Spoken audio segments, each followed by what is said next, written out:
Hi, I'm Michael Dresser. I offer practical body-based approaches for navigating relationships and touch using the Wheel of Consent.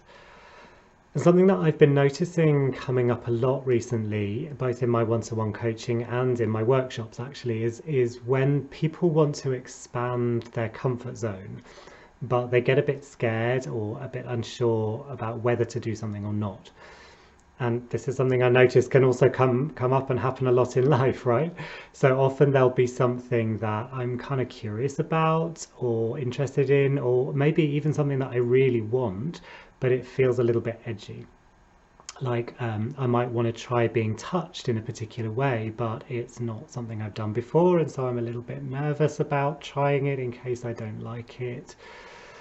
Or even on a more general level, I might have a longing to be able to open up more emotionally with my partner, but it feels really vulnerable to go there, so I hesitate.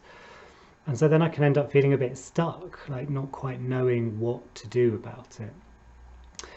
And so that's when I start checking whether I'm responding to or whether I'm feeling a pull or whether I'm feeling a push. So let me break down a little bit what I mean by pull and push. So when I feel a push, it tends to feel like, oh, everyone else is doing it or everyone else likes it, so why don't I? And this often happens a lot in group situations, so I see it a lot in workshops. Or I should make myself do it because it'll be good for me. Or I should try it because that's what I think is expected of me or it's what I'm supposed to be doing. And the trouble is when you follow the push, what you're actually telling yourself is what I want doesn't really matter. So just shut up and get out of your own way kind of thing. So instead, when I feel uncertain about something, what I do is I feel for the pull instead of for the push. And a pull feels different. So it feels more like, well, this sounds a bit edgy or a bit scary, but it also sounds fun. Or it feels like it's going to be vulnerable, but it's also something that I really want. Or it looks out of my comfort zone, but I really want to try it. And so when you follow a pull, what you're telling your body is that you believe in what you want and you're also going to take care of yourself and support yourself to get it. So rather than just pushing through. The other thing to bear in mind is, especially if you're tempted to follow the push or the should or the ought to, is that if you push yourself too hard or too fast, you can end up feeling overwhelmed by it. And then you end up enduring something, which means it becomes less possible to get any real enjoyment from it or any learning from it. And often what I find is that it's not really the specifics of the thing itself that's edgy. So it's not the activity itself that's edgy, but how you feel about it. So if something does feel edgy, I think it's really important to be true to yourself and yes, look after your wants and your desires, but also to look after your limits. And I know from experience that when I do this, what it does is actually to create more trust within myself.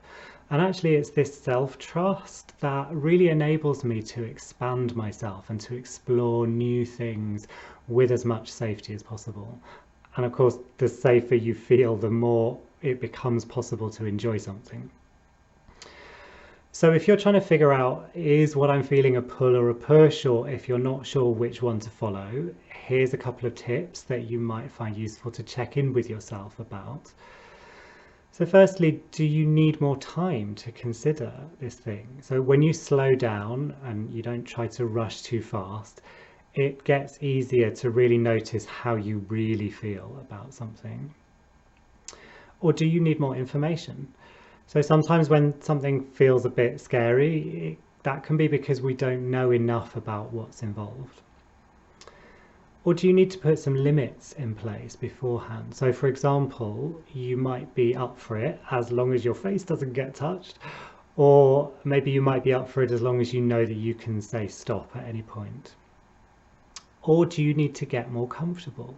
So sometimes you just might not be quite ready. So something as simple as adjusting your position or maybe changing the environment you're in or the timing of something can help you step into the activity with more enthusiasm.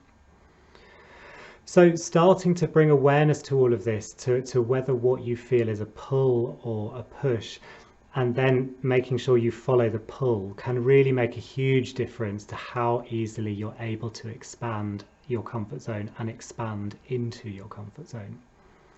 And if you want support with this, check out my website and get in touch with me. And of course, like and subscribe on here to stay up to date with more of my tips and my resources.